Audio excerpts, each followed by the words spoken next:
Operation सिंदूर के under 3 दिन तक लगातार भारत से पिटने के बाद फाइनली पाकिस्तान को भारत के आगे झुकना ही पड़ा। अब ये सीधा तो एक्सेप्ट करेंगे नहीं भिखारी कहीं के, पर सच तो यही है कि पाकिस्तान भारत से हार चुका है। तभी तो ये जाकर दुनिया भर में रो रहे थे कि प्लीज इंडिया को बोलो कि सीज फायर कर ले, अगर इंडिया शांत हो गया तो हम भी शांत हो जाएंगे। और अमेरिका के आगे तो लिटरली जाकर रो रहे थे और उसको बोल रहे थे कि प्लीज इंडिया को बोलो कि सीज फायर कर ले, प्लीज शांत हो जाए।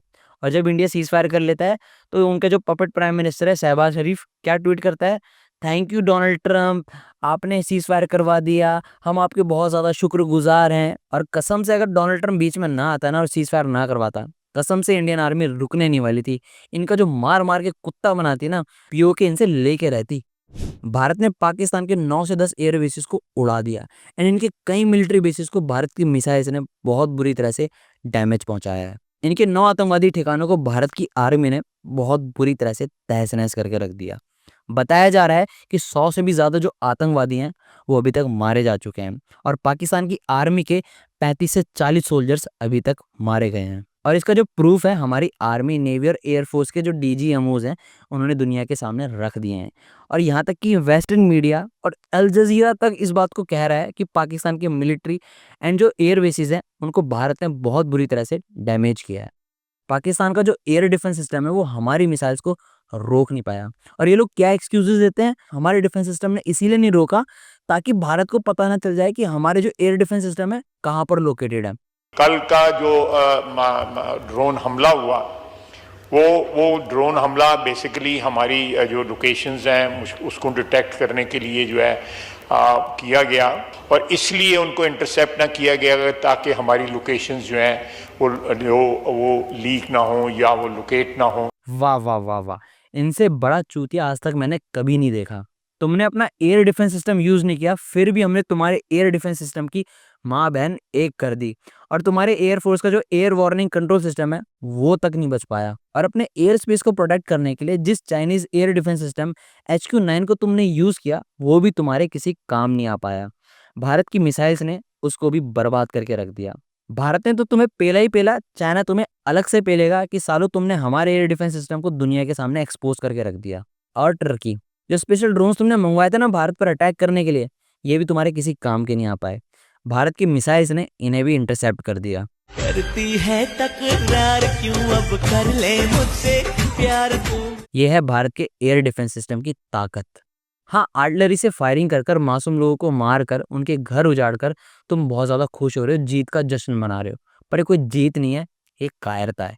पाकिस्तान की ऑलरेडी बैंड बजी पड़ी है, तुम्हारी इकोनॉमी की लगी पड़ी है, कल का तुम्हारा पता नहीं है, उधारी की जिंदगी तुम जी रहे हो, तुम्हारे एयरक्राफ्ट एंड टैंक में फ्यूल भरने के तुम्हारे पास पैसे हैं नहीं। और जब तुम्हें रियलाइज हुआ कि भाई ना हमारे पास असला है ना हमारे पास पैसा है, अगर ये जंग और ज़्यादा देर तक चली तो भारत का तो कुछ जाएगा नहीं, हमारा लेकिन सब कुछ चला जाएगा। तो इसीलिए तुम अपने बड़े अब्बू डोनाल्ड ट्रंप के पास जाते हो कि प्लीज़ डोनाल्ड ट्रंप हमें भारत से बचा लो, प्लीज़ भारत को बोलो कि सीज़ फायर कर ले। तुम्हारा डीजीएमओ हमारे डीजीएमओ को 10 मई को दोपहर में 3:30 बजे कॉल करके बोलता है, प्लीज़ इंडिया रुक जाओ, हम पर और अटैक मत करो, प्लीज़ सीज़ फायर कर लो, वरना हम कहीं के नहीं रहेंगे, हम बर्बाद हो जाएंगे। तब जाकर भारत सीज़ फायर करने के लिए एग्री होता है। ये सच बताओ ना दुनिया को, अपनी आवाम को, लेकिन तुमने तो अपनी आवाम को अंधकार में धकेल रखा है झूठ बोल बोल कर। भारत के खिलाफ शानदार फतह पर मुल्क भर की तरह लाहौर में भी यौम तशक्कुर मनाया जा रहा है। लिबर्टी चौक में भरपूर जश्न मनाया जा रहा है, आतिशबाजी का शानदार मुजाहरा किया गया।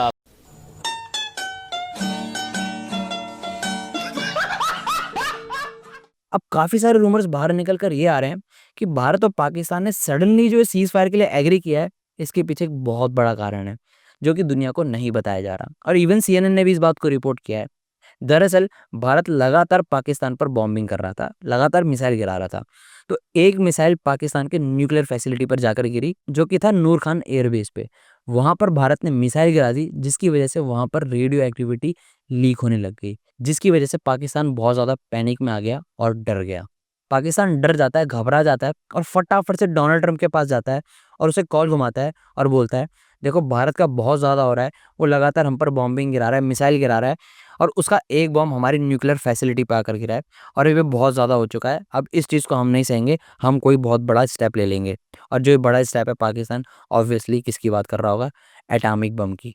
तो वो एटॉमिक बम की धमकी दे रहा होगा इसीलिए डोनाल्ड ट्रंप ने जो ट्वीट किया था सीज फायर का, उसमें स्पेसिफिकली मेंशन किया था कि भारत और पाकिस्तान ने समझदारी से आपस में अंडरस्टैंडिंग से सीज फायर कर लिया है।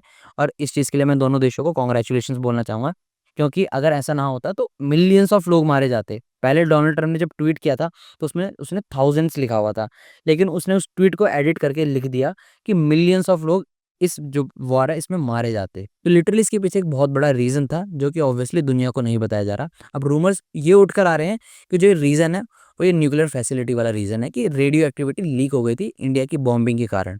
अब भारत और पाकिस्तान तो एक दूसरे से बात नहीं कर रहे थे, इसीलिए जेडी वैंस मोदी जी को कॉल करते हैं और उन्हें बोलते हैं, मोदी जी प्लीज़ एक बार इन भिखारियों से बात कर लो, क्योंकि ये साले पागल हो चुके हैं दिमाग से, इनका दिमाग फिर गया है। ये साले हड़बड़ाहट में आकर कोई बड़ा स्टेप ले लेंगे जिसकी वजह से दुनिया को बहुत बड़ा नुकसान झेलना पड़ेगा। तो प्लीज़ आप समझदार हो, आप एक बार इनसे बात कर लो। और तब जाकर भारत के डीजीएमओ इनके डीजीएमओ से बात करते हैं और भारत सीज़ फायर करने के लिए एग्री होता है। और अब पता नहीं पाकिस्तानी किस खुशी में सेलिब्रेट कर रहे हैं। इनको लगता है कि सीज़ फायर का मतलब होता है कि हम जीत गए, इसीलिए सेलिब्रेट कर रहे हैं। अरे भाई, इसीलिए तुम साला पीछे रह गए, इसीलिए बोला था पढ़ाई पे ध्यान दो। अगर पढ़ाई पे ध्यान देते तो आज तुम्हारे झंडे पे चाँद नहीं होता, आज तुम चाँद पे होते। और जो सीज़ फायर है भारत की शर्तों पे हुआ है, ना कि तुम्हारी शर्तों पे हुआ है, अकल के अंधों। भारत ने साफ-साफ बोला है इस लड़ाई के अलावा हम किसी चीज़ के ऊपर बात नहीं करेंगे, और अगर आगे से पाकिस्तान की तरफ से ऐसा कोई टेररिस्ट अटैक होता है तो उसे एक्ट ऑफ वॉर कंसीडर किया जाएगा। अभी जो ऑपरेशन सिंदूर किया था, अगर ऐसा कोई टेररिस्ट अटैक फिर से हुआ तो इससे भी बुरा हशर तुम्हारा होगा। ऑपरेशन सिंदूर के अंडर एक बार फिर से हमने दुश्मन को उसके घर के अंदर घुसकर मारा है, और ना सिर्फ दुश्मन को मारा है, उसके पालने वाले को भी मारा है। हमने दुनिया को दिखा दिया है भारत शांति का पक्षधर है, लेकिन जब बात उसके लोगों की सुरक्षा की आएगी तो भारत किसी भी तरह का कदम उठा सकता है। और तो और पाकिस्तानियों को हमने दिखा दिया है, अगर भारत से टकराओगे तो चूर चूर हो जाओगे। हमें गर्व है अपनी आर्मी पर। जय हिंद।